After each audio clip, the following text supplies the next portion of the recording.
Tago-taguan tayo? Sige, tago-taguan. Pwede naman. Ako natayaan, anak, ha? Hindi na po.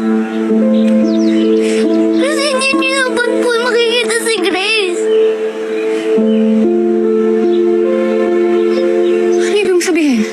Hindi po si Grace. Ako po si Bright. Lintik ka, Grace! Lumabas ka dyan! Ikaw, tigil-tigilan mo na yan!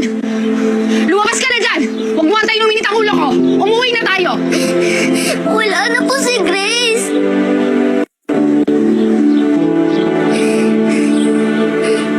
Patay na siya. Nasa langit na siya. Nahulog siya sa dagat nung araw na bumabagyo. Tigilan mo yan! Anak kita! Hindi mo ba alam kung gaano nakalaking gulo itong ginagawa mo? Si Mama na po ang mama ko. Si Ana? Pagkatapos lahat ng sakripisyo ko para sa'yo? Pagkatapos lahat ng sakripisyo ko mula nang mamatay ang tatay mo sa aksidente, yan ang sasabihin mo sa akin? Lumabas ka dyan! Hindi po ba kayo masaya na wala na si Grace? Hindi mo lagi niyo sinasabi pabigat siya? Oo! Pero ano bang ginawa ko? Pinuhay kita! Pinalaki kita! Hinayaan niyo akong mag-isa. Hinayaan niyo akong magutom. Hinayaan niyo ako laging madungis.